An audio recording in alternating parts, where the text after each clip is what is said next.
శ్రీగురుభ్యో నమ. శ్రీ ఉమామహేశ్వరాభ్యాం నమ. సభాయే నమ.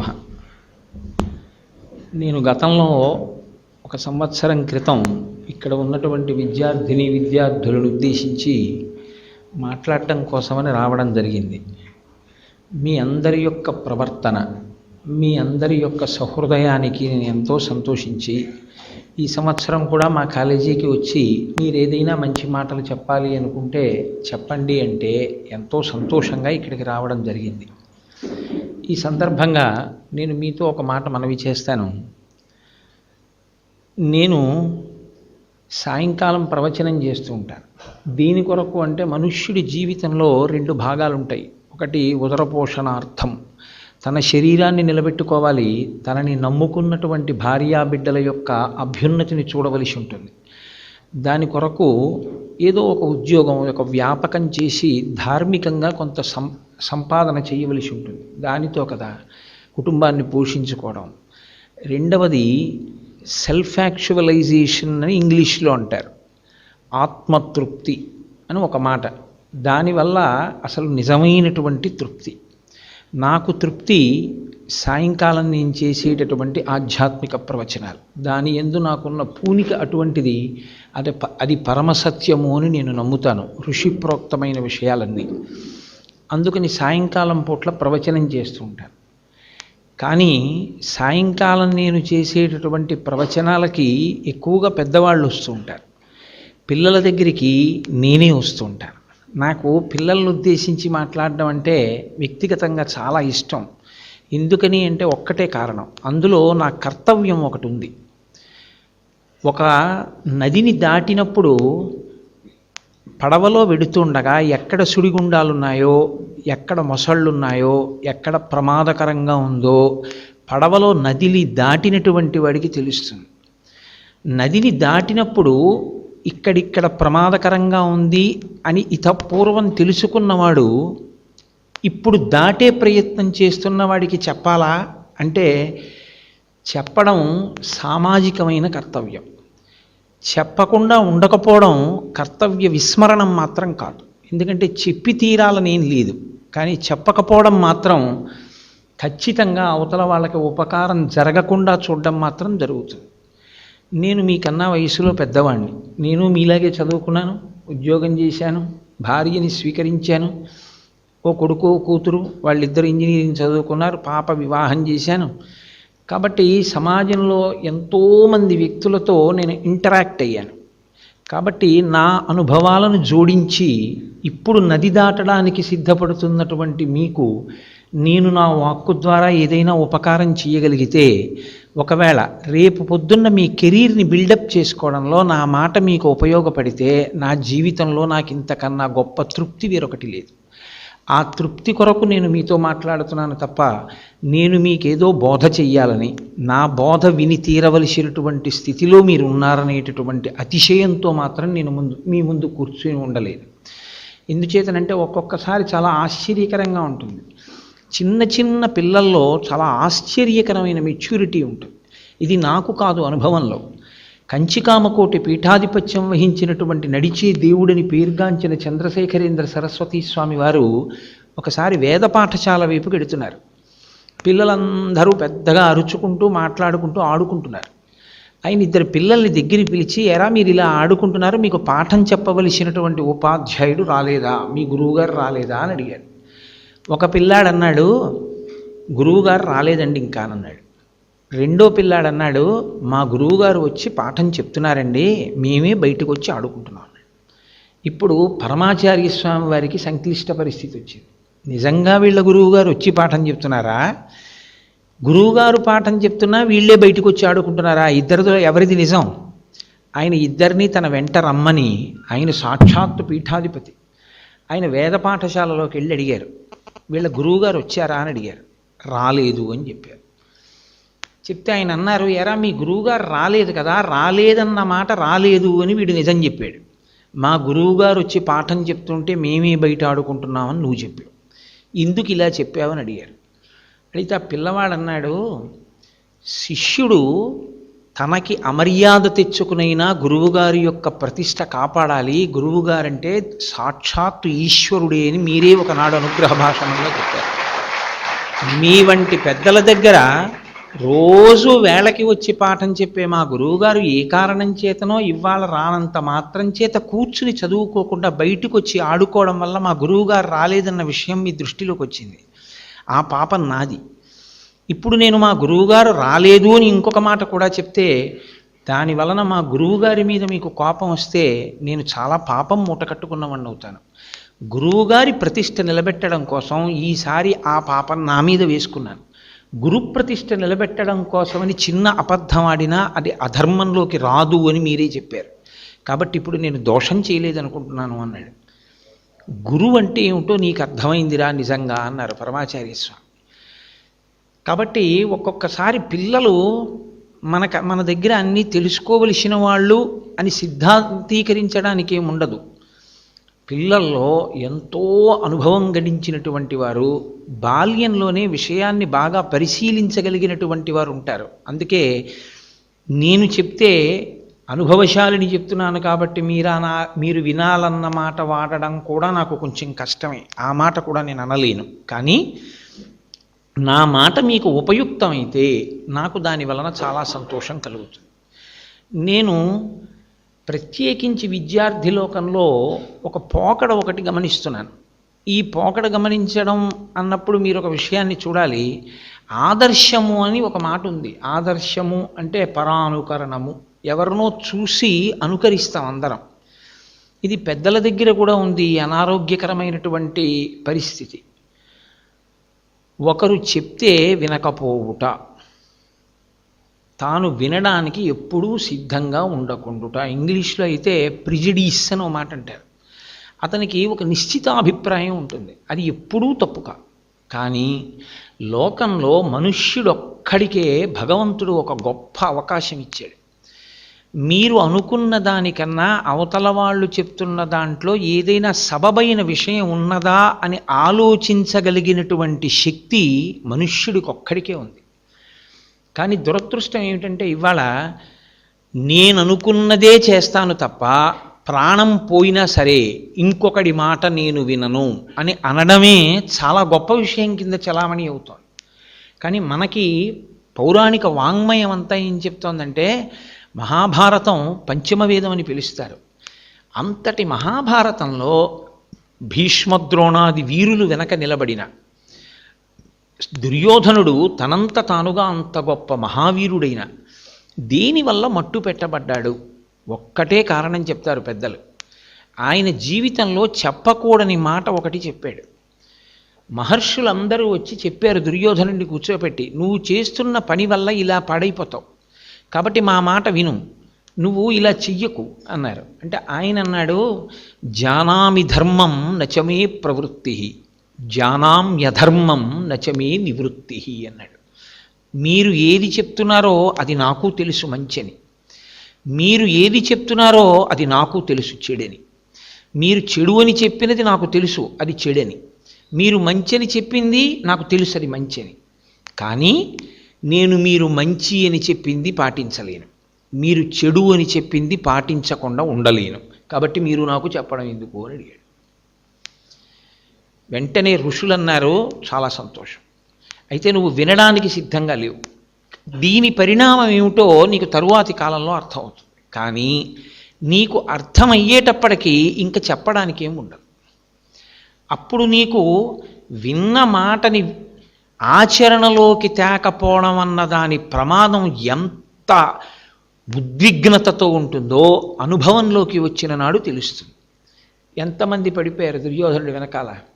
భీష్ముడు పడిపోయాడు, ద్రోణుడు పడిపోయాడు, ఆఖరికి అశ్వత్థామ అంత అపకీర్తి పాలైపోయాడు, తానే తొడలు విరిగిపోయి యుద్ధభూమిలో పడిపోయి ఉండిపోయాడు. ఆ స్థితికి రావడానికి కారణం మహాభారతం అంతటిని వడగట్టి పెద్దలో మాట అంటారు, మనుష్యుడిగా పుట్టినవాడు ఎప్పుడూ అనకూడని మాట ఇదొకటే, జానామి ధర్మం నచమే ప్రవృత్తి, జానామ్యధర్మం నచమే నివృత్తి. మీరు చెప్పేది మంచిని తెలిసినా నేను పాటించను, మీరు చెప్పేది ఏది చెడుని చెప్తున్నారో నాకు తెలిసినా నేను చెయ్యకుండా ఉండలేను. ఈ మాట అనడానికి మనుష్య జన్మ అక్కర్లేదు. ఏ ఉపాధిలో కుక్కగా పుట్టినా, పందిగా పుట్టినా, పిల్లిగా పుట్టినా చెడు అనుకున్నది చెయ్యకుండా ఉండలేని బలహీనతతో చెయ్యడానికి ఆ ఉపాధులు చాలు. ఇది చెడు అని తెలుసుకున్న తర్వాత చెయ్యకుండా ఉండగలిగిన నిగ్రహాన్ని పెంచుకోవడానికే మనుష్య జన్మ ఉంది. ఇది చెడు అని తెలిసిన తరువాత కూడా చెయ్యకుండా ఉండలేకపోయాను అని ఎవరైనా చెప్తే వాడు పశువు కన్నా నీచమైనటువంటి స్థితిలో ఉన్నాడని గుర్తు. సమస్త శాస్త్రముల యొక్క ప్రయోజనం వాటిని చదువుకుని మీ బుద్ధిని మార్చుకోమని. ఋషుల యొక్క వాంగ్మయం అంతటికీ ఫలితం మీరు విని మీ బుద్ధి మార్చుకోమని. అలా మార్చుకోవడానికి సిద్ధంగా ఉండకపోవడం అత్యంత ప్రమాదకరమైన విషయం. ఈ మాట ఇక్కడితో పోతుందని మీరు అనుకుంటున్నారేమో. మీ మనశ్శాంతిని, మీ చుట్టూ ఉన్న వాళ్ళ మనశ్శాంతిని, మీ క్రింద పనిచేసే వాళ్ళ మనశ్శాంతిని, మీ దగ్గర పనిచేయడానికి వచ్చే వాళ్ళ మనశ్శాంతిని రేపు ఇదే నిర్ణయిస్తుంది. మీరు ఇవాళ పిల్లలు మీకు తెలియదు, మీరు ఉద్యోగంలోకి వెళ్ళినప్పుడు మీకు తెలుస్తుంది. ఒక ఆఫీసర్ వెళ్ళిపోయి కొత్త ఆఫీసర్ వచ్చేటప్పుడు ఆయన కింద పని చేయవలసిన ఉద్యోగులందరూ ముక్త కంఠంతో అడిగే మొదటి ప్రశ్న ఏమిటో తెలుసా అండి? What kind an officer he is అంటారు. ఎలాంటి వాడండి ఆయన అంటారు. Boy is a quick and chivalrous man. చాలా కోపడతాడండి, ప్రథమ కోపి, చాలా కోపం, ఫైల్ విసిరి పారేస్తాడు అంతే. ఎంత కోపం అన్నారనుకోండి. అసలు మొదటి విషయం ఏమిటంటే లోపలికి వెళ్ళి ఛాంబర్లోకి వెళ్ళి మాట్లాడడానికి సగం చచ్చిపోతారు ఉద్యోగస్తులు. ఎందుచేత అంటే కమ్యూనికేషన్ స్కిల్స్ అనేటటువంటివి అందరి యందు ఒక్కలా ఉండవు. అన్నీ తెలిసి ఉంటారు, కానీ భూపసభాంతరాళమున పుష్కళ వాక్చతురత్వము కొంతమంది యొక్క అదృష్టం. అందరూ అలా మాట్లాడి చెప్పడం కుదరదు. ఆఫీస్లోనైనా ఫైల్ బాగా రాసిన వాడు ఆఫీసర్ గారి దగ్గరికి వెళ్ళి ఇలా ఎందుకు రాశావు అంటే నేను ఇందుకు రాశానండి అని చెప్పలేడు. ఆఫీసర్ గారి దగ్గరికి వెళ్ళి నిలబడేటప్పటికీ భయపడిపోతాడు. భయపడిపోయి అక్కడే ఉంటుంది ఆ పేపర్, తను రోజు ఫైల్ చేసిందే. కంగారు పడిపోయి ఆ కాగితాలు ఇలా ఇలా ఇలా తిప్పేసి ఇంతలో కాగితం జారిపోతుంది. ఏమిటే ఈ ఫైలింగ్ అంటాడు ఆయన. కంగారు పడిపోయి ఆ పేపర్ ఎక్కడ పెట్టావు, అదేమిటి ఇంతసేపా, కాగితాలు ఎక్కడ పెడుతున్నావు నీకు తెలీదా అంటాడు. సార్ నేను ఇప్పుడే చూస్తాను సార్, నీ ఫైల్ ఎట్టుకెళ్ళిపోయి చెమట పట్టేసి. నేను ఎంతోమందిని చూశానండి ఆఫీసుల్లో కేవలం కోపదారులైనటువంటి అధికారుల వలన ప్రాణాలు కోల్పోయిన ఉద్యోగస్తులు ఉన్నారు. టెన్షన్కి సబ్జెక్ట్ అయిపోయి భయపడిపోయి.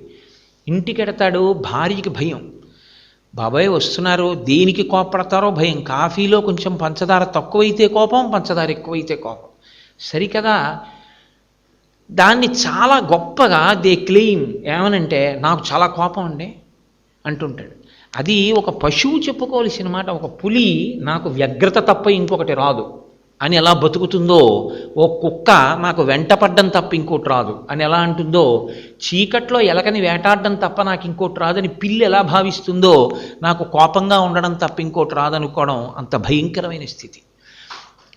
అది దిద్దుకోగలిగిన లక్షణం ఎక్కడి నుంచి వస్తుంది? సోషల్ కాన్షియస్నెస్ అంటే నేను మీతో ఒక విషయం మనవి చేస్తున్నాను, జాగ్రత్తగా వినండి. రేపు ప్రొద్దున్న మీరు ఉద్యోగం చేసిన తర్వాత మీ జీతాల్లోంచి ట్రస్ట్లు పెట్టండి, మీరు పిల్లల్ని చదివించండి, మీరు దేశానికి సేవ చెయ్యండి. నేను ఇలాంటి పెద్ద పెద్ద మాటలు చెప్పడానికి సిద్ధంగా లేను. ఎందుకు లేను అని మీరు అంటారేమో.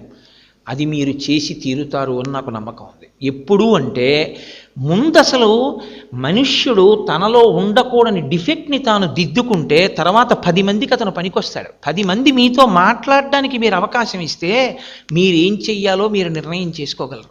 మీ అభిప్రాయానికి ఒక స్పష్టత వస్తుంది. అసలు మీ దగ్గరికి రావడానికి అందరూ భయపడిపోయేటటువంటి స్థితిని కల్పిస్తే how can you head an institution? మీరు ఎక్కడ ఎలా ఉండి ఏం ప్రయోజనం చెప్పండి. ఒక పెద్ద చందన వృక్షం ఉంది, అది మంచి గంధపు చెట్టు. దాంట్లోంచి ఒక్క కొమ్మ విరుద్దాము అంటే దాని తొర్రలో దాని కొమ్మల మీద ఎప్పుడూ ఒక పెద్ద నల్లత్రాచు తిరుగుతూ ఉంటుంది. ఇప్పుడు ఎవరైనా పొరపాటునైనా చందన వృక్షం దగ్గరికి ఎడతారా? తాను ఆ కొమ్మ విరుస్తున్నప్పుడో ఎప్పుడో అది దూరంగా ఉండొచ్చు, కానీ అది పడగ విప్పి చూసిందనుకోండి పగపడుతుందని భయం.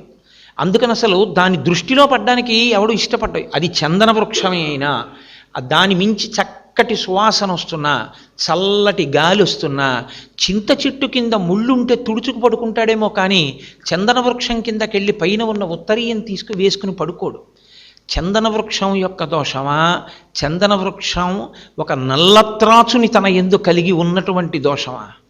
ఒక నల్లత్రాచు చందన వృక్షాన్ని చేరింది, ఆ చందన వృక్షం పనికి రాకుండా పోయింది.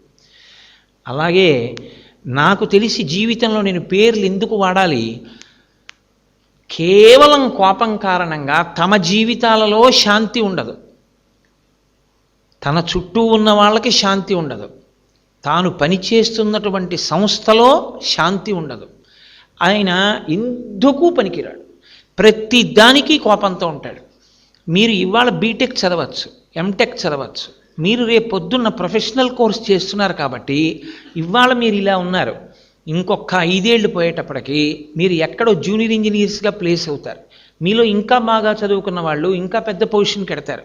ఒక 10 ఏళ్ళు తిరిగేటప్పటికి మీరు చీఫ్ ఇంజనీర్ అవుతారు, సూపరింటెండెంట్ ఇంజనీర్ అవుతారు. ఎన్నో ఫైల్స్ మీరు డిస్పోజ్ చేస్తారు, మీ సంతకంతో ఫైల్ డిస్పోజ్ అవుతుంది. అసలు వినడానికి సిద్ధంగా లేకపోతే కోపం పెట్టుకోవడం ఒక్కటే మీరు అలవాటు చేసుకుంటే మీరు సమాజానికి సేవ చేయడం మాట దేవుడు ఎరుగు, మీరు ఎవ్వరికీ ఎందుకు పనికిరాని వాళ్ళు అయిపోతారు. ప్రతి వాళ్ళు ఏం చెప్తారో తెలుసా అండి, ఆయనంటే భయం అండి, కోపం. ఆయన ఏం కొడతాడని కాదు, తిడతాడని కాదు, వెళ్ళడానికి భయం. అయ్యో బాబాయ్ అంత కోపం ఏమిటండి అంటారు. కాబట్టి మీరు ఒక్క విషయం బాగా గమనించండి, కోపం వచ్చింది అంటాడు. కోటేశ్వరరావు గారు వచ్చారు, ఎక్కడి నుంచి వచ్చారు, ఎక్కడో ఆయనకున్న విడిదిలోంచి ఆయన వచ్చాడు. కోపం వచ్చింది, ఎక్కడి నుంచి వచ్చింది, దానికి ఏం ఫ్రమ్ అడ్రస్ ఉండదు.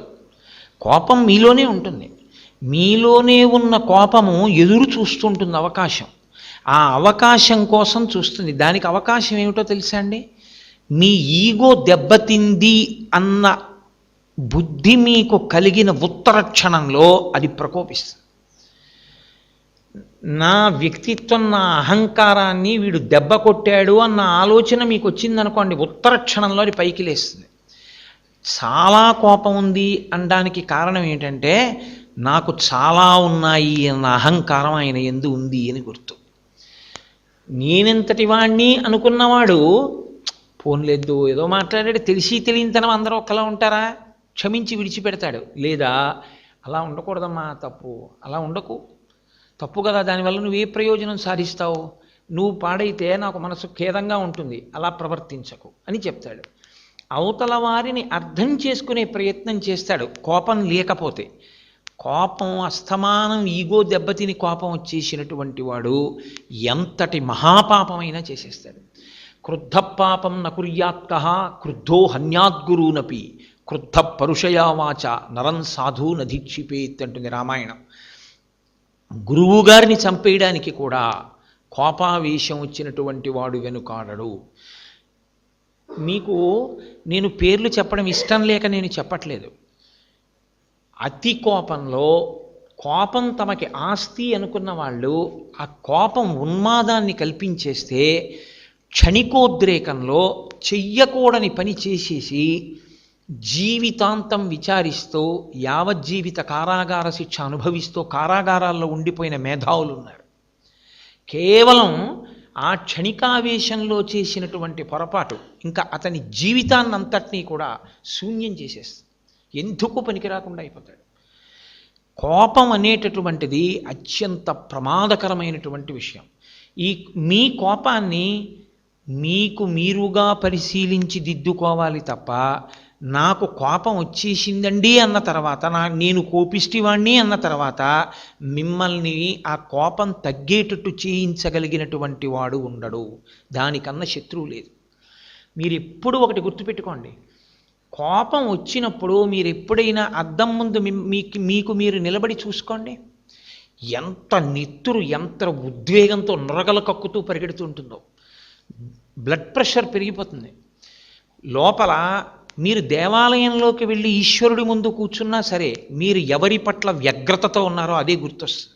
ఆలోచన మీద ఆలోచన, ఆలోచన మీద ఆలోచన పెరిగిపోయి మీరు ఊగిపోతుంటారు, ఉద్రేకపడిపోతుంటారు. ఆ సమయంలో అతనికి మనుష్యుడు కాదు, రాక్షసత్వం ఆవహించేస్తుంటుంది. మిమ్మల్ని మీరు పరిశీలించుకోకపోతే నేను ఇలా ఉండొచ్చా, ఇంత కోపం ఏమిటి నాకు, ఈ కోపం వల్ల నేను సాధించేది ఏమిటి అని కోపం వచ్చినప్పుడు మీరు కాసేపు మౌనంగా కూర్చుని ఏకాంతంలో మీకు వచ్చిన కోపాన్ని మీరు ఎలా విడిచిపెట్టచ్చు, పాము తన శరీరంలోంచి వచ్చిన కుబుసాన్ని తాను ఎలా విడిచిపెడుతుందో, యథోరగస్తచం జీర్ణాం సవై పురుషముచ్యతే అంటుంది రామాయణం. వాడే పురుషుడు అంటుంది. పాము కుబుసాన్ని విడిచిపెట్టినట్టు తన కోపాన్ని తాను పరిశీలనం చేసుకొని కోపాన్ని విడిచిపెట్టగలిగిన వాడెవరో వాడు దేశానికి సమాజానికి పనికొచ్చి తీరుతాడు. మీకు అందులో సందేహం ఏం లేదు. ఎందుకో తెలుసా అండి, 10 మంది అతనితో మాట్లాడగలుగుతారు. 10 మంది మాట్లాడగలగడం అన్న విషయం వచ్చేటప్పటికీ అసలు కోపం అంటూ లేకపోతే మీరు ఇంకోళ్ళ మాటలో ఉన్నటువంటి సత్యాన్ని మీ అభిప్రాయం కన్నా వాళ్ళ అభిప్రాయంలో ఉన్నటువంటి ఔన్నత్యాన్ని మీరు నిష్పక్షపాతంగా పరిశీలనం చేయడం అలవాటైతే మీ యందు ఒక సుగుణం అలవాటు. ఓ, నేను చేసిన ఆలోచన కన్నా ఇతను చేసిన ఆలోచన చాలా బాగుంది, మంచి మాట చెప్పాడు, సో మనం ఇది ఆచరణ చేద్దాం అని, బాగుందో నువ్వు చెప్పిన ఆలోచన చాలా బాగుంది అలా చేద్దాం అని మీరు అనగలిగితే చాలామంది మీకు ఏదైనా చెప్పడానికి సిద్ధంగా ఉంటారు. మంచి ప్రణాళిక మీకు అందడానికి అవకాశం ఉంటుంది.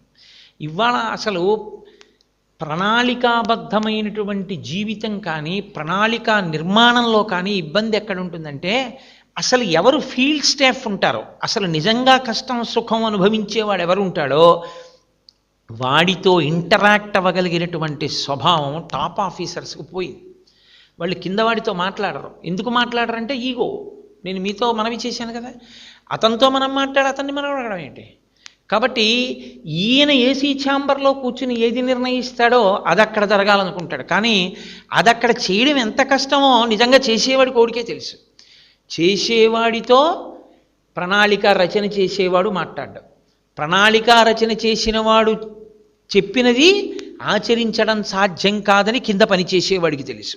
వీళ్ళిద్దరి మధ్య సమన్వయం లేకపోవడం వల్ల అసలు కొన్ని వేల కోట్ల రూపాయల నిధులు దేని కొరకు వెచ్చింపబడుతున్నాయో ఆ నిధులు సామాజిక ప్రయోజనాలకి అందకపోవడం అన్న అగాధం అక్కడే ప్రారంభమైంది.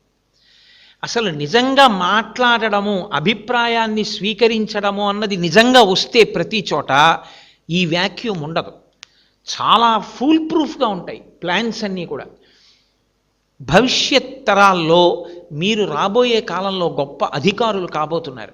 మీ చేతులతోనే మీరు కొన్ని వేల కోట్ల రూపాయల ఫండ్స్ రిలీజ్ అవ్వడానికి సంతకాలు పెడతారు. మీలో ఎవరెవరు ఎంత పెద్ద ఇంజనీర్స్ అవుతారో, ఎవరెవరు ఎంత పెద్ద పెద్ద సంస్థలకి హెడ్ చేస్తారో, ఎవరెవరు చీఫ్ ఎగ్జిక్యూటివ్ ఆఫీసర్స్ అవుతారో ఈశ్వరుడు నిర్ణయం చేస్తాడు. కానీ మీరెప్పుడు ఇది జ్ఞాపకం పెట్టుకోండి. నాకు పేరు చెప్పడం ఇష్టం లేదు, కానీ మీతో నేను ఒక విషయం మనవి చేస్తాను. ఒక మాట ఆఫీసర్ కిందకి దిగొచ్చి మాట్లాడడం అన్నది ఎంత మారుస్తుందో నేను మీకు ఒక సందర్భం చెప్తాను. నేను పనిచేస్తున్న కేంద్ర ప్రభుత్వ సంస్థలోనే ఒక 1.5-2 సంవత్సరాల క్రితం అకస్మాత్తుగా ఒక ఆర్డర్ వచ్చింది. ఒక రోజున మన సంస్థకి ఒక ప్రత్యేకమైనటువంటి గుర్తింపు తేవాలి అని సంకల్పం చేశాం. ఆ సంకల్పం కారణంగా ఆఫీసులో ఉన్నటువంటి పాత ఫైల్స్ అన్నిటినీ కూడా తీసేసి నెంబర్స్ వేసేసి దులిపేసి తీసుకెళ్ళి ఎక్కడో పెట్టి అందులో మనకు అక్కర్లేదు అన్న ఫైళ్ళు ఎన్ని ఉన్నాయో చూసి ఆ ఫైల్స్లో ఎన్ని పేజెస్ ఉన్నాయో రాసి దాని సబ్జెక్ట్ రాసి ఒక లిస్ట్ తయారు చేసి ఆ ఫైల్స్ అన్నీ పాత కాగితాల వాళ్ళకి అమ్మేసేయండి. ఏ ఫైల్స్ మనకు అవసరం అనుకుంటారో, రిఫర్ చేయవలసి ఉంటుంది అనుకుంటున్నారో ఆ ఫైల్స్ని అట్టెపెట్టి వాటిని జాగ్రత్తగా రికార్డ్ రూమ్లో పెట్టండి. ఈ సంవత్సరంలో రన్నింగ్ ఫైల్స్ ఏ ఉన్నాయో అవసరం అనుకున్నవి ర్యాక్స్లో ఉంచండి. ఇన్స్పెక్టింగ్ ఆఫీసర్స్ వచ్చినప్పుడు దుమ్ము పట్టేసినటువంటి అన్ని వేల ఫైళ్ళు ఉండకూడదు. ఇది సర్క్యులర్ యొక్క సారాంశం.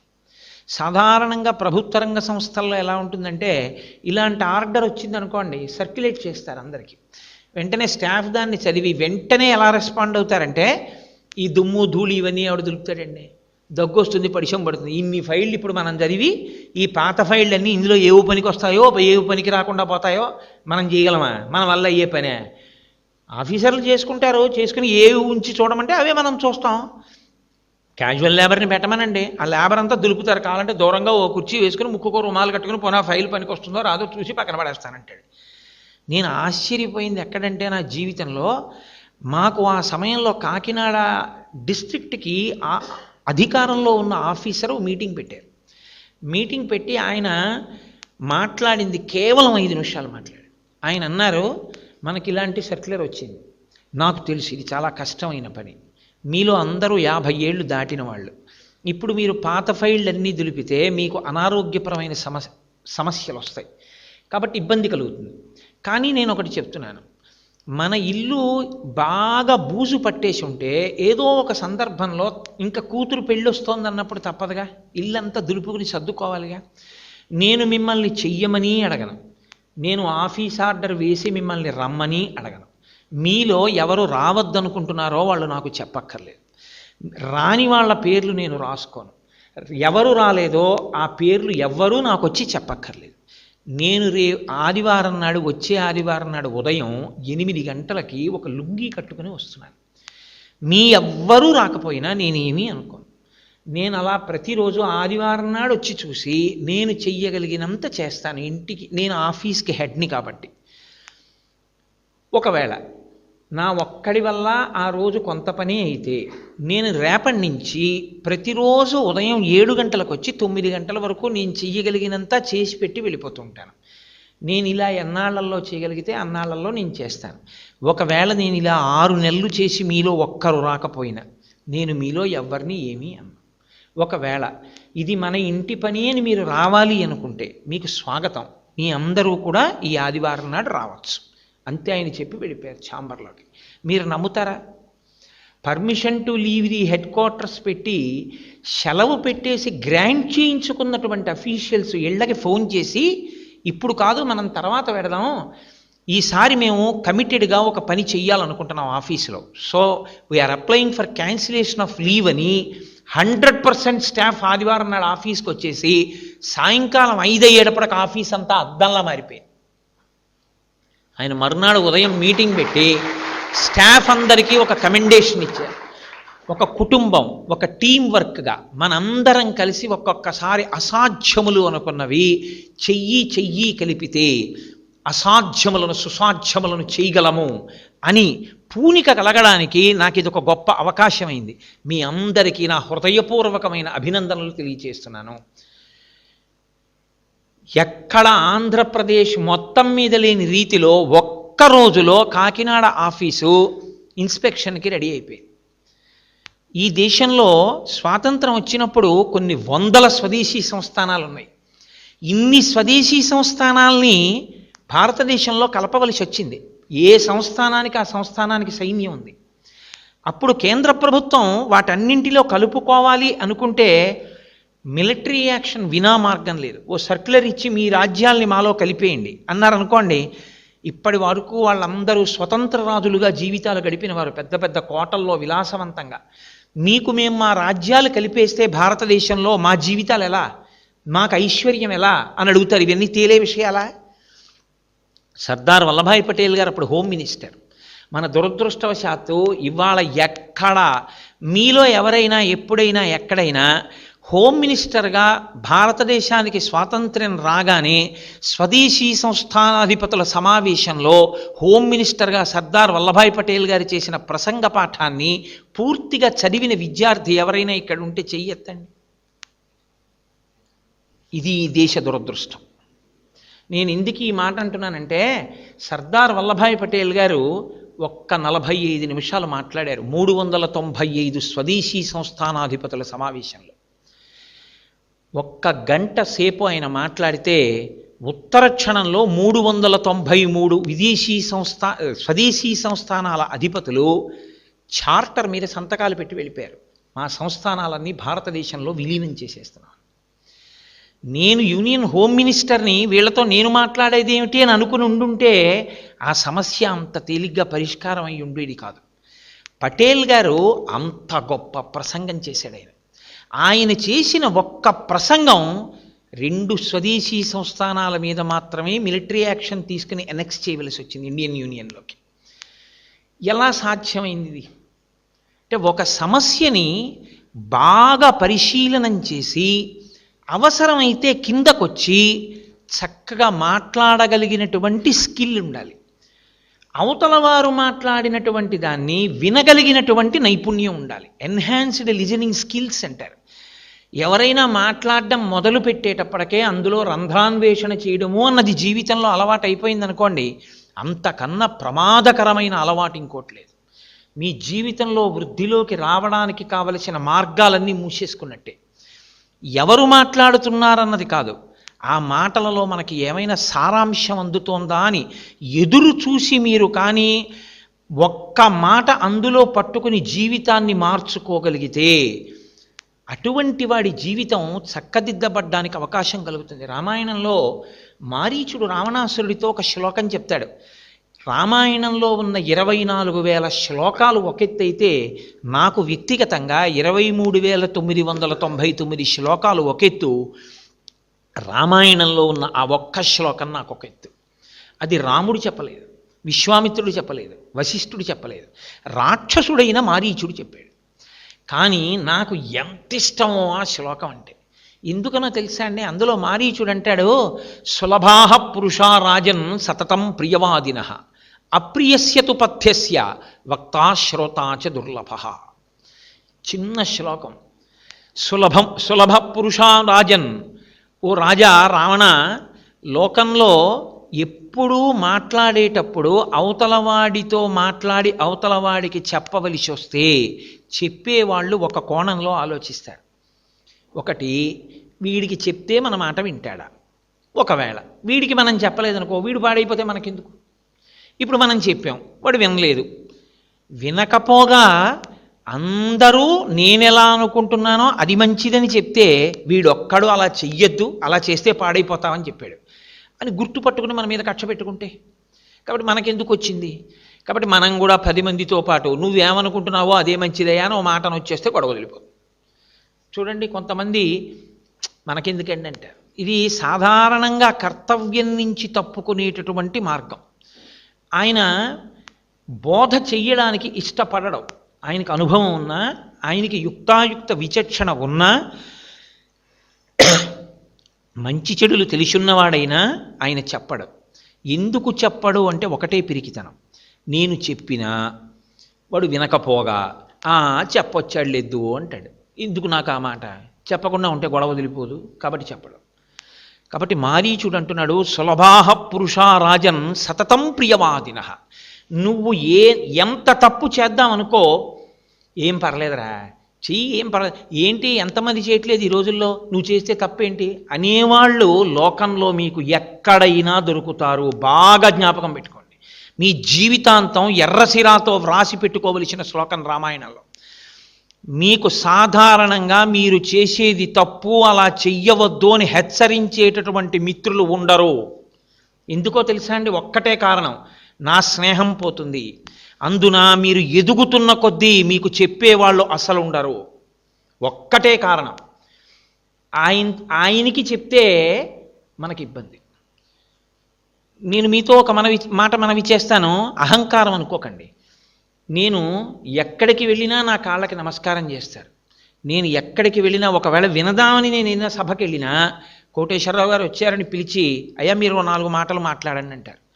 నేను ప్రయత్నపూర్వకంగా ఓ 75 సంవత్సరాల వయస్సున్న వ్యక్తి ఇంటికి నేను వెడుతుంటాను. ఒక 3-4 రోజుల కల్లా నేను వెడుతుంటా. పూర్వం ప్రతిరోజు వెళ్ళేవాడిని. ఆయనకి నేను చెప్పింది ఏమిటంటే, మీరు ఎన్నడూ కూడా అందరూ నన్ను ఏ కోణంలో చూస్తున్నారో మీరు అలా చూడద్దు. మీరు నన్ను ఎలా చూడాలంటే, మాంసనేత్రాలన్నింటికీ పైరూపం కనపడితే ఎక్స్రేకి లోపల ఎముకలు కనపడినట్టు, నా వలన ఏవైనా దోషాలు జరుగుతుంటే, నా యందు అతిశయం పెరిగిపోతే, నాలో గర్వం పెరిగిపోతే, నేను ఎవరినైనా అనకూడని మాట అంటే, నేను ఎప్పుడైనా తప్పు నిర్ణయం చేస్తుంటే, మీరు నిస్సందేహంగా ఒక్క క్షణం అటు ఇటు మళ్ళీ అయ్యా కోటేశ్వరరావు ఏమనుకోకండి ఇలా అన్నానన్న మాట అనకుండా మీరు ఇలా చేసి ఉండకుండా ఉండవలసింది. నిన్నను మీరు ఇలా అనడం తప్పు కాదా? మీరు అనడం గబుక్కుని అన్నారు. అతను ఎంత బాధపడ్డాడో తెలుసా మీకు? అని నాకు చెప్పేవాడు లేకపోతే నేను చెప్పేవన్నీ నీతులని, నే చేసేవని అన్నీ మంచివని నాకు ఒక అతిశయం పెరిగి ఆఖరికి నేను ఒక రోజున ఏదో ఒక గోతిలో పడిపోతాను. మీరు వయసులో పెద్దవారు, పరిణితి ఉన్నవారు, బాగా తెలిసిన్నవారు, నాకు తండ్రి లాంటివారు. నేను మీ దగ్గరికి వచ్చినప్పుడు ఎవ్వరితోనూ నేను రాను. మీరు నన్ను విమర్శించినట్లు కానీ, నేను మీ మాట వింటానని కానీ ఎవరికీ తెలియక్కర్లేదు. నేను వచ్చినప్పుడు ఎక్స్రే మిషన్ చూసినట్టు మీరు నన్ను వెంటనే నా దోషం ఉంటే చెప్పాలి. నా దోషం లేకపోతే go ahead Koteswara, everything is well, that's enough. ఆ మాట చాలు. పొగట్టక్కర్లేదు. కోటేశ్వరారు చాలా బాగా చేస్తున్నారు, కోటేశ్వరారు అద్భుతం కార్యక్రమం, ఇది అనడానికి చాలామంది ఉంటారు. ఎందుకంటే అలా అనకపోతే ఈయంతో లేని పని కూడా మనకి రేపు రాడు మళ్ళీ ఇంకో ప్రసంగానికి అని అనరు. అలా అందరూ అనుకోవడం మొదలు పెడితే నా మీద చెక్క నాకు ఎప్పటికీ తెలుస్తుంది. నేను అనుకున్నవన్నీ మంచివన్నీ నేను అనుకుంటూ ఉంటాను. నాకు ఒక చెక్ కావాలి. కాబట్టి అయ్యా మీరు నా మీద చెకింగ్ మెషీన్గా ఉండండి. నేను మిమ్మల్ని ప్రార్థన చేసేది నా జీవితంలో ఈ ఔన్నత్యం నిలబడాలంటే, నా గౌరవం నేను నిలబెట్టుకోవాలంటే మీరు వినా నాకు మార్గం లేదు. మీరు నన్ను ఎప్పుడూ పరిశీలనం చేస్తుండండి. నాతో రావడం, ఆయన కారులో నేను వెళ్ళేవాడిని పూర్వం, ఎప్పుడూ ఆయన కారులోనే వెళ్ళేవాడిని ఉపన్యాసాలకి. దిగిన దగ్గర నుంచి మీరు నన్ను పరిశీలనం చేయడమే మీకు బాధ్యత. నేను మరునాడు దేవాలయ దర్శనం చేసుకుని మీ ఇంటికి వచ్చి ఒక్క 2 నిమిషాలు కూర్చుని వెళ్ళిపోతూ ఉంటాను. గుడి దగ్గరే వారి ఇల్లు. నేను గుళ్ళోకి వచ్చి వెడుతూ మీ దగ్గరికి వచ్చాననుకుంటారు, ఎవ్వరికీ తెలియదు. మీరు నాలో దోషం చెప్తూ ఉండాలి. ఆయన ఇప్పుడు పెద్దవారు అయిపోయారు.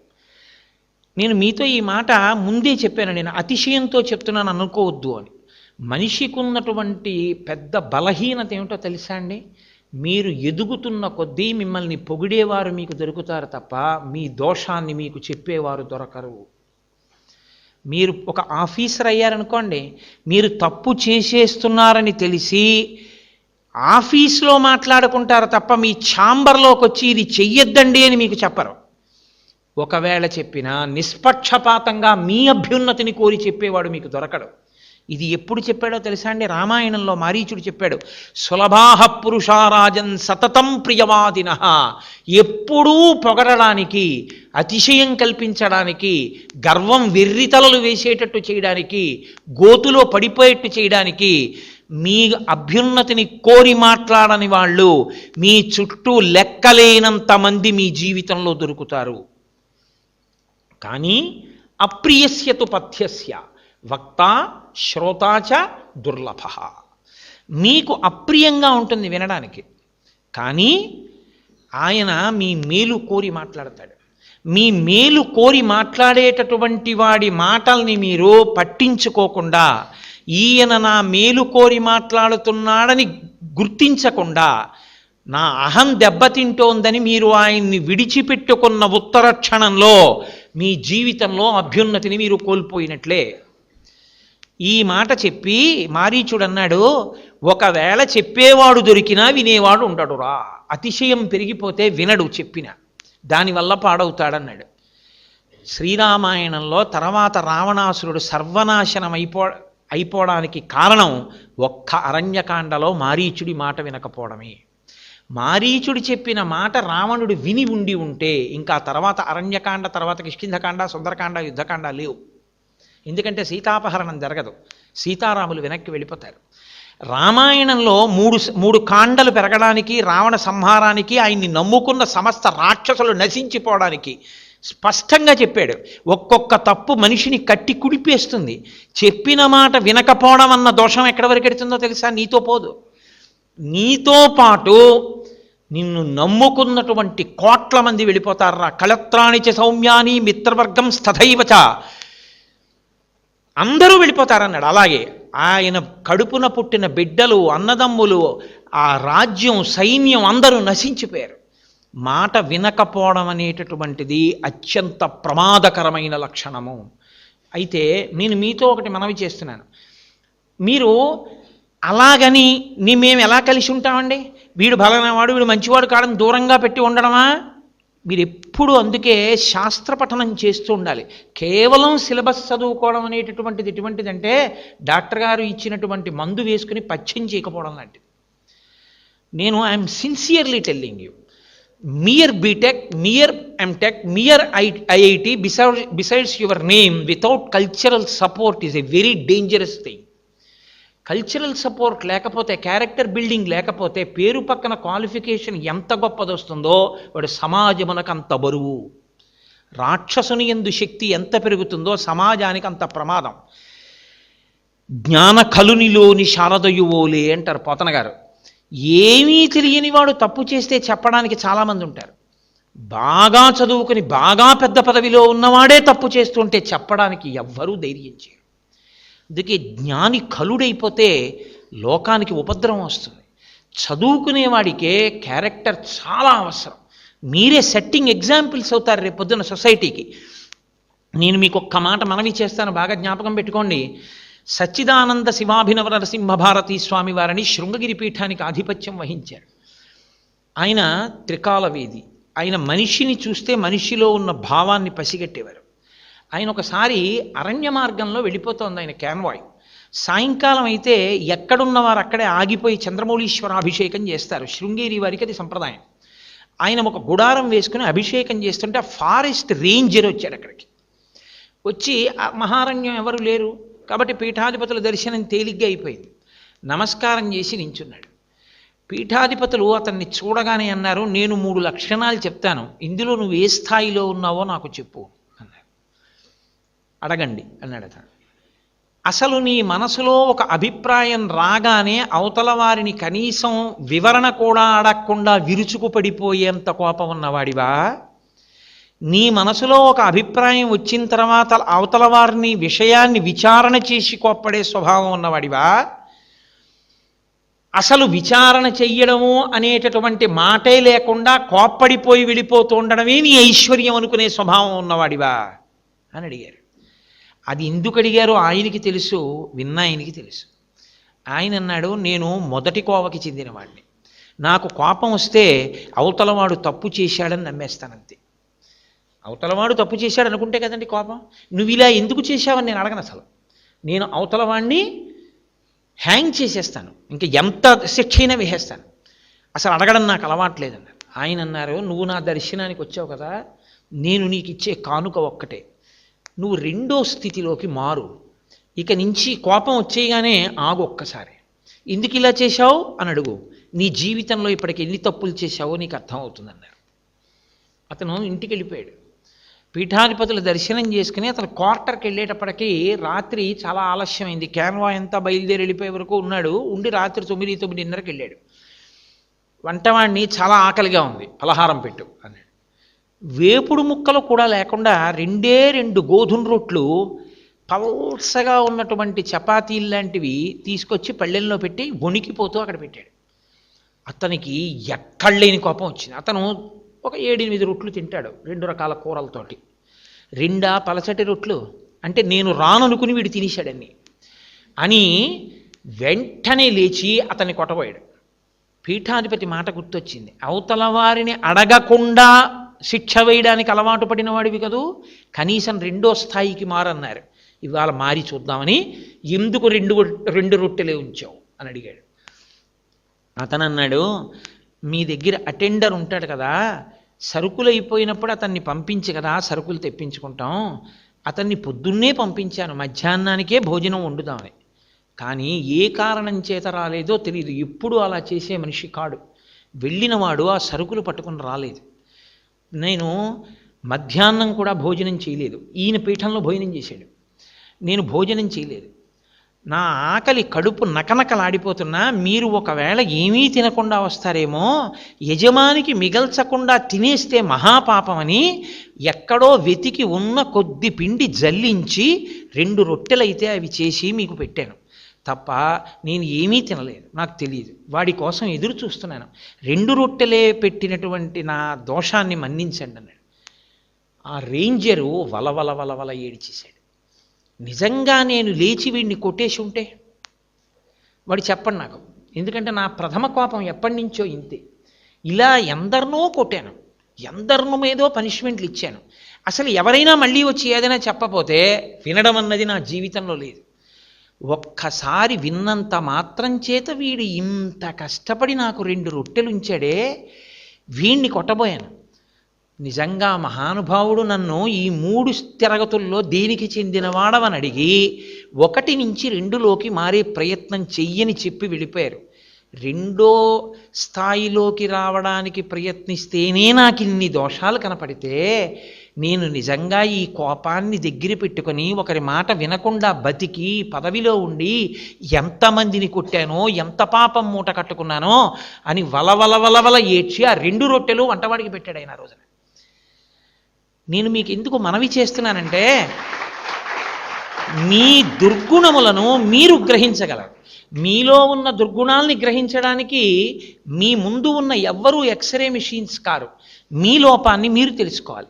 మీ లోపాన్ని మీరు దిద్దుకోవడం అన్నది ప్రారంభం చేస్తే మీరు సమాజానికి కొత్తగా చెయ్యవలసినటువంటి ఉపకారం మీరు సంపాదించుకున్నటువంటి జీతంలోంచి సింహభాగాన్ని సమాజానికి ఇచ్చేయమని కానీ, మీరు బంగారం గొలుసు కూడా వేసుకోవద్దని కానీ, మీరు ఉద్యోగం మానేసి ఎవరికో ఉద్యోగం ఇచ్చేయమని కానీ అలాంటి బోధలు చేయడానికి నేను సిద్ధంగా లేను. మీరు వ్యక్తిగత దోషాన్ని మీరు దిద్దుకోగలిగితే మీరు సమాజానికి పనికొచ్చేటటువంటి మహావృక్షం అయిపోతారు. వృక్షం కొత్తగా చేయవలసినది ఏమి ఉండదు. చెట్టుగా దాన్ని రక్షిస్తే అది వృక్షం అయిందనుకోండి, చాలంతే. పళ్ళు ఇచ్చేస్తుంది, కాయలు ఇచ్చేస్తుంది, నీడ ఇచ్చేస్తుంది, ఆకులు ఇస్తుంది, కొమ్మలు ఇస్తుంది, ఎండువు ఇస్తుంది, వంట చెరకు ఇస్తుంది, అన్నిటినీ ఇచ్చేస్తుంది. అన్నిటినీ ఇవ్వగలిగినటువంటి ఒక చెట్టు తయారవడానికి మొక్కగా ఉండగా నీళ్లు పోస్తే ఎలా సరిపోతుందో, మీలో ఉండేటటువంటి దుర్గుణములను పరిశీలన చేసుకోగలిగిన శక్తిని మీ అంత మీరు సంపాదించుకోగలిగినటువంటి స్థితిని పొందగలిగితే చాలు, మీరు మహావృక్షాలు అవుతారు ఈ జాతికి.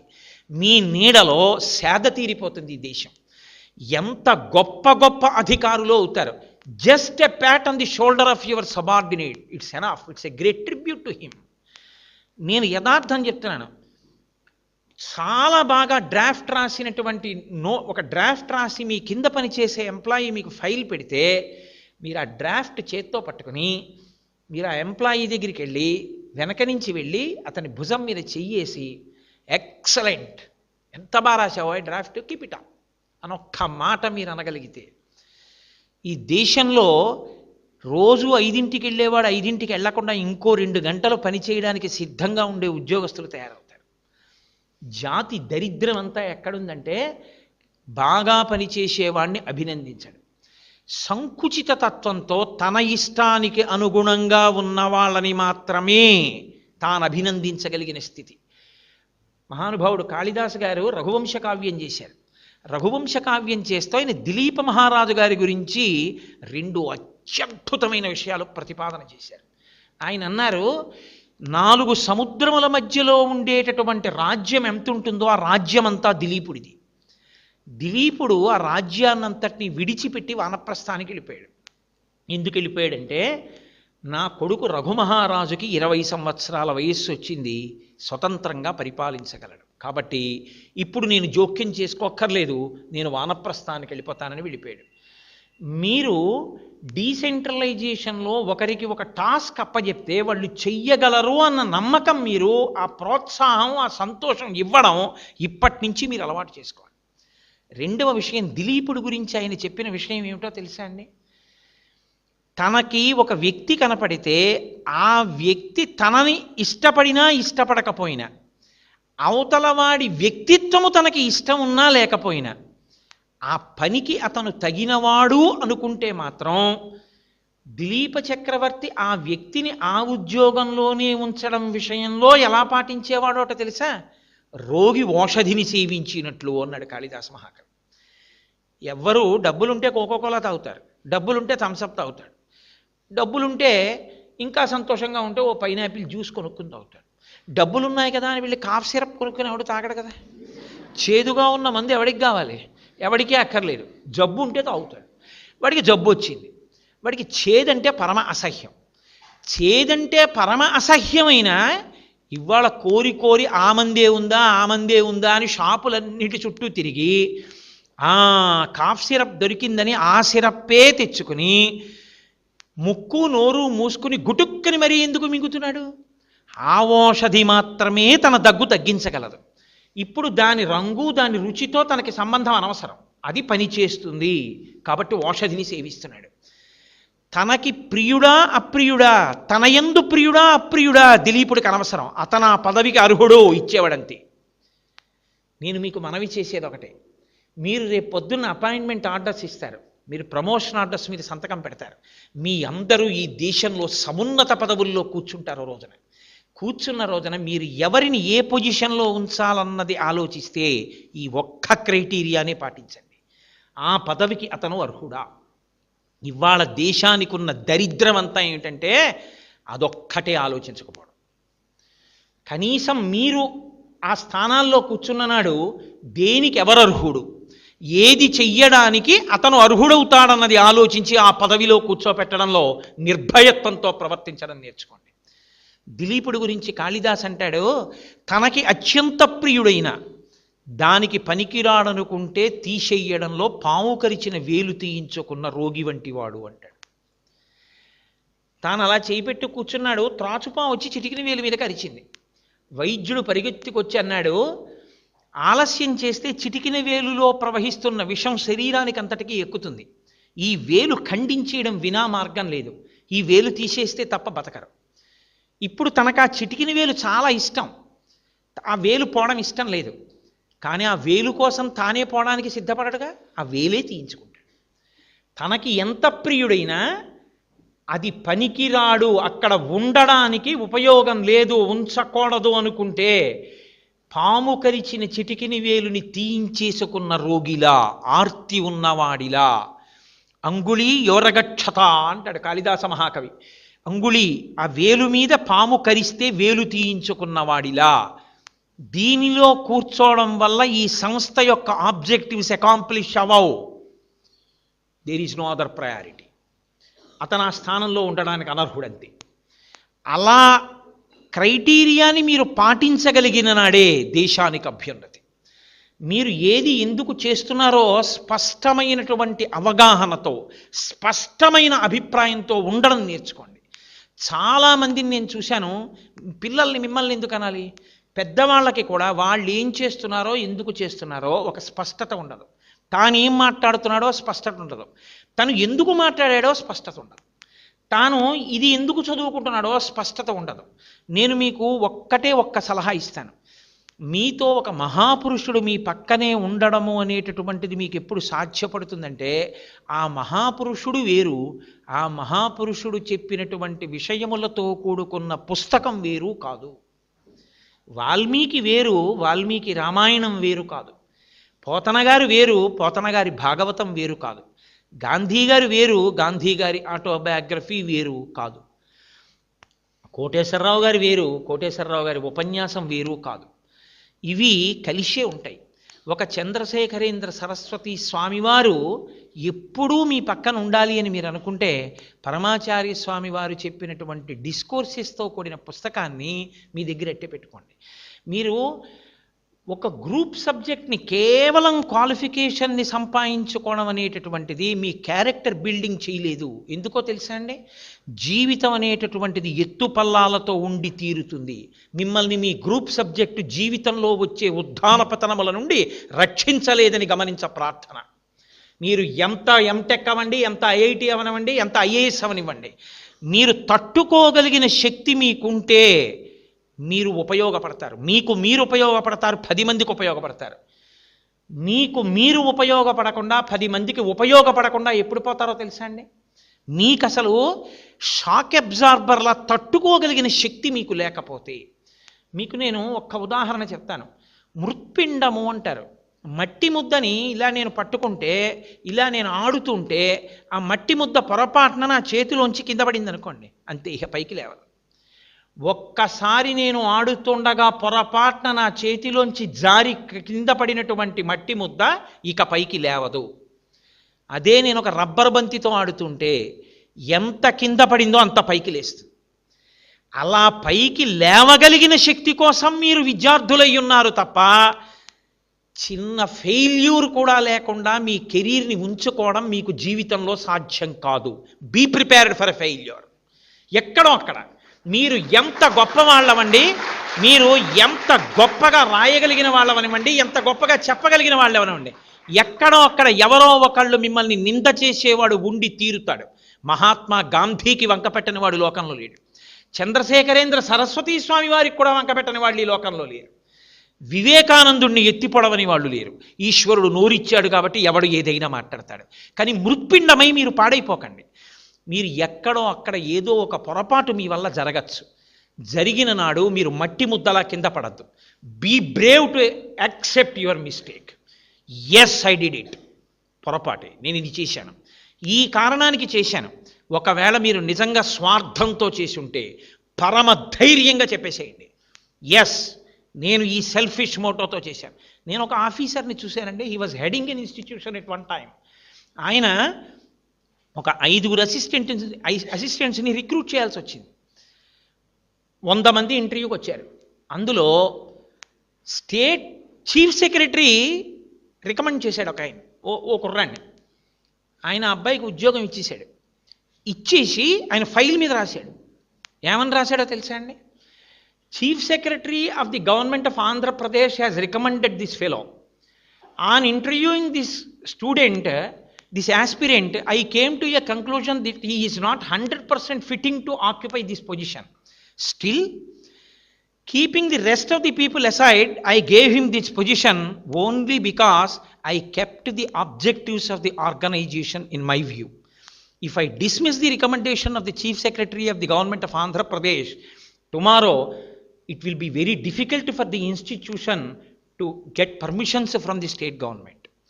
So, just allotting one post to such a man and giving him adequate training to fall in line will not defeat the organizational interest.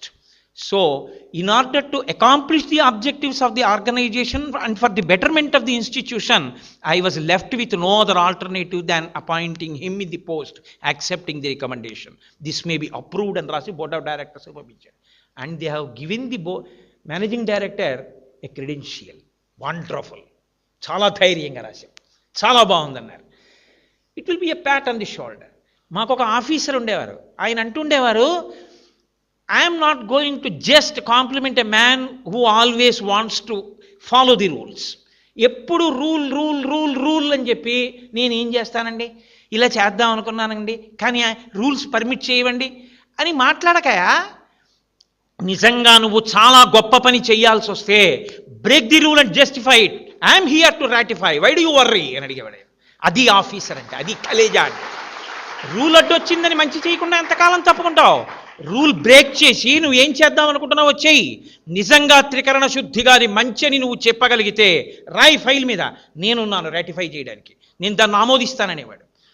మీరు మీ కింద పని చేసే వాళ్ళకి అట్లాంటి ఇన్స్పిరేషన్ ఇవ్వగలిగిన ఆఫీసర్స్గా తయారు కండి. మీరు నమ్మిన సిద్ధాంతానికి ధైర్యంగా నిలబడగలిగిన వాళ్ళు కండి. మీరు ఎప్పుడైనా జీవితంలో ఒక గిల్ట్ మీ వల్ల జరిగితే, ఒక పొరపాటు జరిగితే మృత్పిండాలు కాకండి, బంతులు కండి. అబ్దుల్ కలాం గారి కెరీర్ ఎక్కడండి ప్రారంభం? మీ అందరూ వింగ్స్ ఆఫ్ ఫైర్ చదివి ఉంటారు. ఆయన కోరుకున్న ఉద్యోగం ఒకటి, ఆయనకు వచ్చిన ఉద్యోగం ఒకటి. అట్టర్ ఫ్రస్ట్రేషన్తో ఆయన ఋషికేశ్లో ఒక స్వామీజీ ఆశ్రమానికి వెళ్ళి కూర్చున్నారు.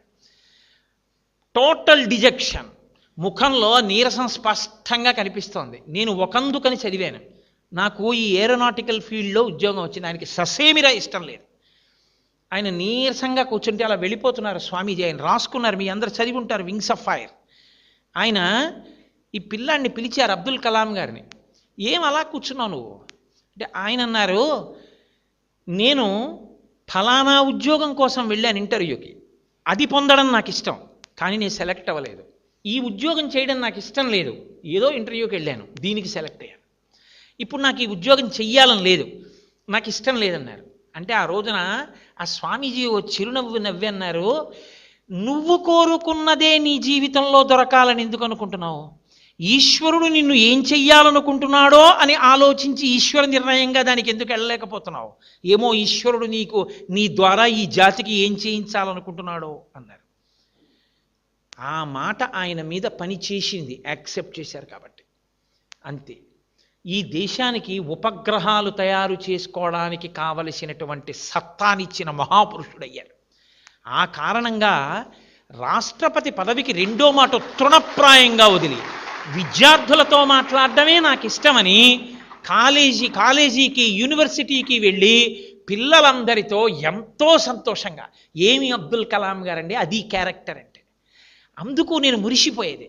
మహానుభావుడు రాసుకున్నారు ప్రిఫేస్లో, అమ్మా ఇవాళ ఈ అబ్దుల్ కలాం భారత రాష్ట్రపతి, ఇవాళ ఈ అబ్దుల్ కలాం భారతదేశానికి డిఫెన్స్లో కావలసినటువంటి అనేక ఉపగ్రహాల యొక్క నిర్మాత, ఇవాళ ఈ అబ్దుల్ కలాం భారతదేశం అంతటి చేత గౌరవింపబడిన వ్యక్తి. కానీ అమ్మ, అబ్దుల్ కలాం అని పిలువబడేటటువంటి ఈ శరీరంలోకి ఇంత మేధాశక్తి ఎక్కడి నుంచి వచ్చిందో తెలుసా? రామేశ్వరంలో ఒక పెంకుటింట్లో నేను గుడ్డి దీపం కింద చదువుకుంటూ రాత్రి 8 గంటలకి ఆకలేస్తే పళ్ళెం పట్టుకుని పరిగెత్తుకుంటూ నీ దగ్గరికి వచ్చి నీ కాళ్ళ దగ్గర కూర్చుని, అమ్మా అమ్మా నాకు ఆకలేస్తోందమ్మా అంటే నువ్వు పొయ్యి దగ్గర నిలబడి ఇలా ఇలా అటు ఇటు తిప్పినటువంటి నూనె వెయ్యని 2 రొట్లు నా పళ్ళెంలో వేసి అత్యంత ప్రేమతో కూర వేసి నా తల మీద చేతితో నిమిరి, నాన్న నువ్వు ఎంతో వృద్ధిలోకి రావాలి, బాగా చదువుకో అంటూ నువ్వు పెట్టిన రొట్టెలు ఈ అబ్దుల్ కలాంలో ఇంత మేధాశక్తిగా మారాయమ్మా. నేను ఎదురు చూస్తున్నది ఏదో తెలుసా? ఏదో ఒకనాడు అబ్దుల్ కలాం అని గౌరవింపబడినటువంటి ఈ శరీరం పడిపోతుంది. ఒకనాడు నీకు నమస్కరించాను, అమ్మా ఇవాళ ఈ గౌరవాలు అందుకున్న నాకు నీకు నమస్కరిద్దామంటే నీ శరీరం నాకు అందుబాటులో లేదు. అమ్మా ఈ శరీరం అంటూ పడిపోగానే నేను చేసే మొదటి పని, నువ్వు ఏ శరీరంతో ఏ లోకానికి వెళ్ళగలిగావో ఆ లోకానికి ఆ శరీరంతో వచ్చి ఈ పృథ్వీ మీద ఇంత గౌరవానికి కారణమైన ఆశీర్వచనం చేసిన నీ పాదాలకి నా తల తాటించి నమస్కరిస్తానమ్మా అని రాసుకున్నారు. అది కొడుకంటే. ఇలాంటి కొడుకుతనం లేనివాడు ఎంత గొప్పవాడైతే ఎవడకు కావాలండి? కట్టుకున్న సతిని నట్టేటిలో ముంచి కన్నవారి నోట గడ్డ కొట్టి సభలకెక్కువాడు చచ్చు పెద్దమ్మరా లలిత సుగుణదాల తెనుగుబాల. తన వాళ్ళకి తన తల్లిదండ్రులని చెప్పుకోలేనివాడు తన గురువు గారిని చూసి ఈయన నాకు పాఠం చెప్పిన మాస్టారు అని బూట్లు 2 వేళ్లతో తొక్కి అవతల బారేసి గబగబా వచ్చి గురువుగారి 2 పాదాలు చేతులతో పట్టుకుని తల తాటించి నమస్కరించగలిగినటువంటి శీలవైభవం లేనివాడు ఎంత గొప్పవాడైతే ఎవడెక్ కావాలి? కనకపు సింహాసనమున సునకము కూర్చుండు పెట్ట ఏమిటి సుఖం దానివల్ల? మీరు ఎదగడం కాదు, మిమ్మల్ని సెట్టింగ్ ఎగ్జాంపుల్గా మీ వెనక వాళ్ళు తీసుకోవాలి. అది మీ ప్రవర్తన చేత సాధ్యమవుతుందేమో, కేవలం నాలా ఉపన్యాసాలు చెప్పడం వల్ల సాధ్యం కాదు. అయితే మీతో నేను ఒకటి మనవి చేస్తున్నాను, నేను ఆచరించినది ఎన్నడూ నేను మీకు చెప్పలేదు. నా జీవితంలో నేను ఏది ఆచరించానో అది మీతో నేను మాట్లాడాను. కానీ ఇవాళ నేను ఆచరించకుండా, ఇవాళ మాట్లాడమన్నారు కదా అని నేను ఏది పాటించలేదో అందులో ఒక్క అక్షరం మీతో నేను మాట్లాడలేదు. ఒక్కటే కారణం, తాను ఆచరించని వాడికి ఇంకొకటికి ప్రబోధం చేసే అధికారం లేదు. కాబట్టి నేను మీ అందరి యొక్క అభివృద్ధిని కోరి ఒక పెద్దవాడిగా, మీకొక మేనమామగా మీరు అంగీకరించగలిగితే మీ చేత నమస్కారమునకు యోగ్యుడైనటువంటి ఒక అనుభవం కలిగిన వ్యక్తిగా నేను మీ అభ్యున్నతిని కోరి ఇవాళ నా శ్వాసని వాక్కుగా మార్చి మాట్లాడుతున్నాను తప్ప ఇందులో నాకు కించిత్ స్వార్థం లేదు. ఏ ఒక్కరైనా తమ దోషాన్ని దిద్దుకోగలిగితే నాకు చాలు. నేను మీతో ఎప్పుడూ మనవి చేసేది ఒకటే, మీ ఎమోషన్స్ని చల్లార్చగలిగినది ఒక్కటే లోకంలో. పెద్దలు ఇచ్చిన సాహిత్యం మీ దగ్గర పెట్టుకోండి. రాజా రామ్మోహన్ రాయ్ జీవిత చరిత్ర ఎప్పుడైనా మీరు చదవండి. ఎంత కష్టపడితే ఆయన సతీ దురాచారాన్ని ఈ దేశంలో ఆపగలిగాడో మీకు అర్థమవుతుంది. నేను అనేది అదే, ఎప్పుడూ గ్రూప్ సబ్జెక్ట్స్ మీ క్యారెక్టర్ బిల్డింగ్ ఇవ్వలేవు. అప్స్ అండ్ డౌన్స్ని తట్టుకోగలిగిన శక్తి ఎక్కడి నుంచి వస్తుందంటే, ఒక భగవద్గీత వ్యాఖ్యానాన్ని మీ దగ్గర పెట్టుకుని ప్రతిరోజు ఒక శ్లోకాన్ని చదువుకోండి. భగవద్గీత కించిదధీత అంటారు. శంకరాచార్య స్వామి వారి వాంగ్మయాన్ని మీ దగ్గర పెట్టుకుని చదువుకోండి. ఒక వివేక చూడామణి ఒక పుస్తకం పెట్టుకుని దగ్గర పెట్టుకోండి. చంద్రశేఖరేంద్ర సరస్వతి స్వామి వారు చేసిన అనుగ్రహ భాషణాలు, స్టూడెంట్స్ని ఉద్దేశించి ఆయన చేసిన ప్రసంగాలు దాదాపు 200 భాషలలోకి ప్రపంచవ్యాప్తంగా తర్జుమా అయి ఇవాళ ప్రపంచవ్యాప్తంగా చదువుకుంటున్నారు విద్యార్థులు. ఆ ప్రసంగ పాఠాలని మీరు చక్కగా మీ అందుబాటులోకి తెచ్చుకుని ప్రతిరోజు 2 పేజీలు ఉంటుంది. మీరు నిద్రపోయే ముందు ఒక్కసారి ఒక ఆర్టికల్ ఆయన చెప్పింది చదవండి. మీరు ఒక్క ఆర్టికల్ ఆయన చెప్పింది చదివితే మీ మీద అది ఎంత ప్రభావం చూపిస్తుందో మీరు జ్ఞాపకం పెట్టుకోండి. మీరు ఎక్కడికి వెళ్ళినా మీ బ్యాగ్లో మేక్ ఇట్ ఏ హ్యాబిట్, తప్పకుండా మీకు అభ్యున్నతిని కల్పించగలిగినటువంటి రైటర్స్ యొక్క పుస్తకాల్ని మీరు మీ బ్యాగ్లో పెట్టుకోవడం అలవాటు చేసుకోండి.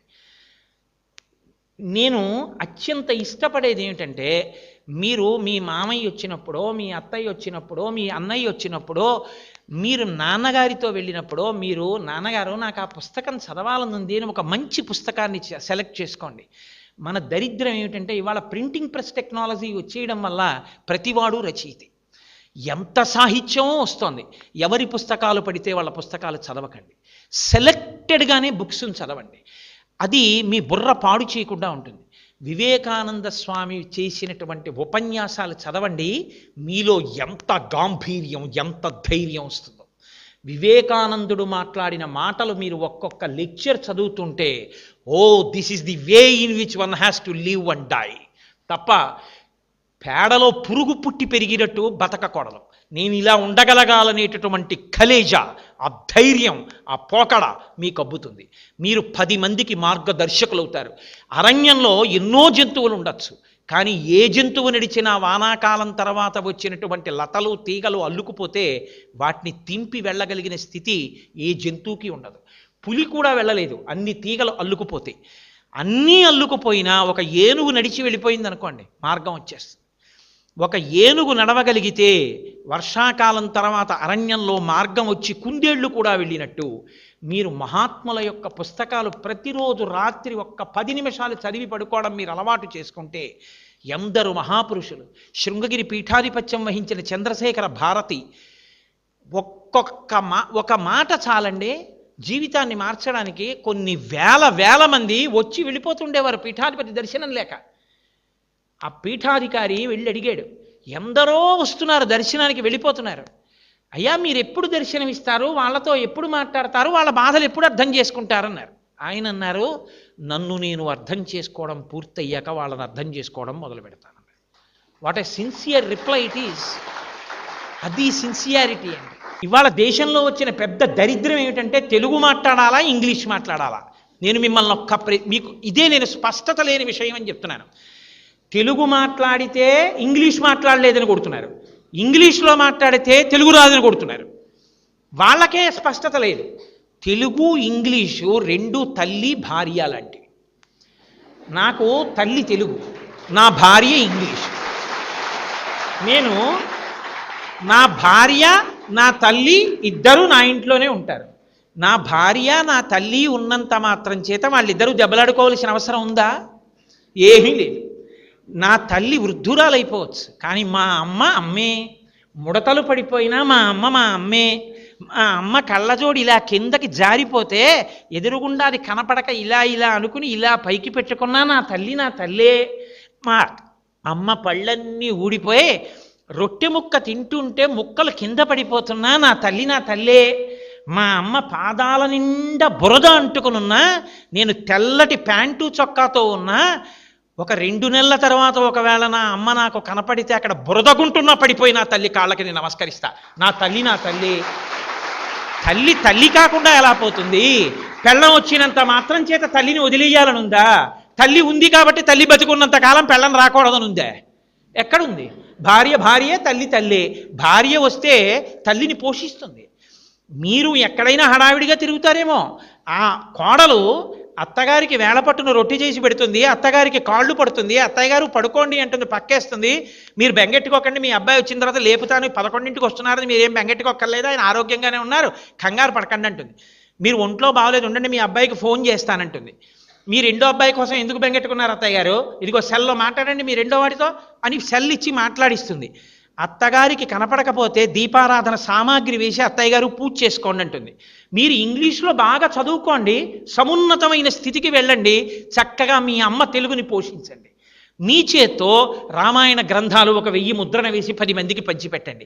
మీరు ఎప్పుడైనా ఒక ఆదివారం వస్తే ఒక సాహిత్య సభకి వెడితే చక్కగా మీరు సంతోషంగా అక్కడికి వెళ్ళినప్పుడు తేట తెలుగులో మీ అమ్మగారి పాదాలు ఒత్తినంత సంతోషంగా పోతన గారి పద్యాలు 4 చెప్తూ ప్రసంగం చేయండి. నేను ఒక కేంద్ర ప్రభుత్వ సంస్థలో పనిచేస్తున్నాను, తెలుగు అక్షరం రాయవలసిన పని లేదు. 10 గంటలకు వెడితే 5 గంటల 30 నిమిషాల వరకు ఇంగ్లీష్లోనే నోట్స్ రాస్తాను. అంత మాత్రం చేత నేను ఆధ్యాత్మిక ప్రసంగాలు చేయట్లేదా? నీ చదువుకున్న ఇంగ్లీషు, నీ చేసే ఇంగ్లీష్ ఉద్యోగం నీ తెలుగులో ప్రసంగాలు చేయకుండా అడ్డొచ్చాయా?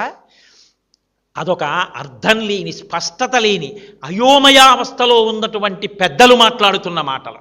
వాటికి మీరు విలువనివ్వకండి. నేను ఇదే మీకు మనవి చేసింది. మీ అభిప్రాయంలో మీరు స్పష్టతని ఏర్పరచుకోండి. మీరు ఇంగ్లీష్లో చదువుకుంటే వచ్చిన నష్టం లేదు. ఎంతో చదువుకుని ఈవిడ మా అమ్మ అని చెప్పడానికి సిగ్గుపడిన వాడు మాత్రం ద్రోహి. ఎంతో బాగా ఇంగ్లీష్లో చదువుకున్నానండి నేను, I don't speak in Telugu, why do you talk in Telugu, you speak only in English, don't say amma, say mummy అన్ననాడు మీరు ద్రోహి. మీరు ఎంత చదువుకున్నా అమ్మ అని పిలిపించుకోవడం మీకు అందమైతే, నాన్నగారు అని మీరు పిలిపించుకోవడం మీకు అందమైతే, మీరు అభ్యున్నతి కలిగినటువంటి జీవిత పథంలో ఉన్నవాళ్ళు. దానికి ఏమీ దోషం లేదు. నేను మీకు మనవి చేసేది ఇదే. మీకు నేను ఏదో కాకతాళీయంగా ఒక ఉదాహరణ చూపించాను. ప్రతి విషయంలో స్పష్టత కలిగి ఉండండి. ఇది why should I do it అన్న దాంట్లో మీకు ఒక నిశ్చిత అభిప్రాయంతో ఉండండి. ఆ విషయంలో మీకు గొప్ప ఉపకారం చేసి సంస్కార బలం ఇవ్వగలిగినటువంటి మంచి మంచి పుస్తకాలు చదువుకోండి.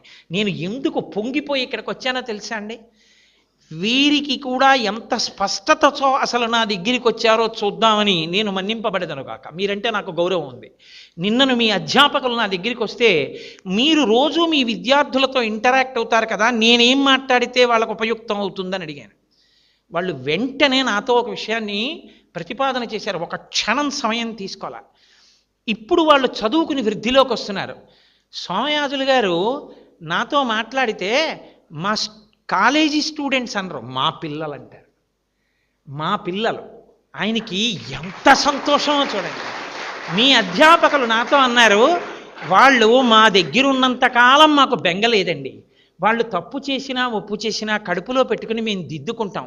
బయట సమాజ పరిస్థితులు బాగులేవు కదా కోటేశ్వరరావు గారు. వాళ్ళు పట్టా చేత్తో పట్టుకుని బయటికి వెళ్ళిన తర్వాత వాళ్ళు కంగారు పడిపోయి వాళ్ళ జీవితాల్లో ఇబ్బందులు తెచ్చుకోకుండా వాళ్ళ జీవితాలు సుసంపన్నం అవ్వడానికి పనికొచ్చే 4 మాటలు ఏమైనా ఉంటే మీరు మాట్లాడండి అని నేను ఎవరింట్లోనో ఉంటే వాళ్ళు నా ఇంటికి వచ్చి నా కాళ్ళకి నమస్కారం పెట్టి నన్ను అడిగి ఇక్కడికి తీసుకొచ్చారంటే మీకోసం వాళ్ళు పడుతున్న పరివేదన అర్థం చేసుకోండి. ఒక తల్లి తండ్రి గురువై వాళ్ళు మీకోసం పరితపించారు. అటువంటి గురువుల పట్ల మీరు గౌరవాన్ని కృతజ్ఞతాభావాన్ని పెంచుకోండి. ఏదో సినిమాలో 50 రూపాయల టికెట్ కోసమని చీప్ డైలాగులు రాసేటటువంటి దౌర్భాగ్యులు ఉంటారు. గురువుల్ని హాస్యానికి వస్తువులుగా చూపించే వాళ్ళు ఉంటారు. వాళ్ళ కర్మ, వాళ్ళ జీవితాన్ని, వాళ్ళ కడుపుని పోషించుకోవడానికి వాళ్ళు ఎంచుకున్న నీచాతి నీచమైన వృత్తి అది. ఇలా నేను వ్రాయచ్చా అని కూడా లేదు. దీనివల్ల ఎన్ని జీవితాలు పాడవుతాయని లేదు. కళ ఉంది కదా అని వాడు రాస్తున్నాడు, 50 రూపాయలు వస్తాయి కదా అని ఒకడు తీస్తున్నాడు. కానీ ప్రమాదకరమని తెలిసి కొండమించి మీరు దూకుతారా? అగ్నిహోత్రంలో చేయి పెడతారా? చూసి విడిచిపెట్టవలసింది చూసి విడిచిపెట్టండి. నీటి మీద పాకవలసిన తీగ నీటి మీదే పాకుతుంది. వరదలొచ్చినా నీటి మీదే ఉంటుంది, నీటి మట్టం తగ్గినా నీటి మీదే ఉంటుంది. నీటి మీద బతికి నీటి మీద పుట్టి నీటి మీద చచ్చిపోయే ఆ తీగ ఆకులు మాత్రం ఎన్నడూ నీటి స్పర్శని పొందం. మీరు సినిమాకి వెళ్ళండి, సినిమా ప్రభావాలు మీ మీద పడకుండా చూసుకోండి. సినిమాని వినోదంగా తీసుకోండి. సినిమాని, సినిమా నటుల్ని మీకు ఆదర్శాలుగా స్వీకరించకండి. ఎక్కడైనా ఎవరైనా మీకు అటువంటి గొప్ప స్థాయి, మీకు దిశానిర్దేశం చెయ్యగలిగినటువంటి వారిగా మీకు అనిపిస్తే మీరు స్వీకరిస్తే దాన్ని తప్పు పట్టడానికి నేను సిద్ధంగా లేను. అది మంచి పనే అని నేను చెప్తున్నాను. అలా మీకు యోగ్యుడైన వ్యక్తిగా అనిపిస్తే అటువంటి స్పష్టతతో మీరు వారిని నాయకులుగా స్వీకరించండి. స్పష్టత లేకుండా అంధత్వంతో అనుకరించకండి. సచిన్ టెండూల్కర్ యొక్క క్రికెట్ని, ఆయన బ్యాటింగ్ని అభిమానించడం తప్పని నేను అన్నాను. సచిన్ టెండూల్కర్ వెనకాతల జీవితాన్ని కూడా మీరు పరిశీలించండి. ఇవాళ టెండూల్కర్ బాంబేలో ఒక వీధిలో ఇల్లు కట్టుకుంటే, టెండూల్కర్ ఈ వీధిలో ఇల్లు కట్టుకుంటున్నాడు కాబట్టి మా ఇళ్ల ధరలు పెరిగాయని ఆ వీధిలో ఉన్న వాళ్ళందరూ పండగ చేసుకున్నారు. టెండూల్కర్ ఆ వీధిలో ఉన్న అందరిళ్ల వాళ్ళకి ఉత్తరాలు రాసి పంపించాడు. నేను ఇల్లు కట్టుకుంటున్నప్పుడు ఫౌండేషన్ వేసేటప్పుడు రాళ్ళని పేల్చవలసి వస్తే అప్పుడప్పుడు చిన్న చిన్ని బాంబులు పెట్టవలసి వస్తోంది. రాత్రింబవళ్ళు పనిచేయడంలో చప్పుళ్ళు జరుగుతున్నాయి, ట్రక్స్ వెడుతున్నాయి, ట్రక్స్ వస్తున్నాయి.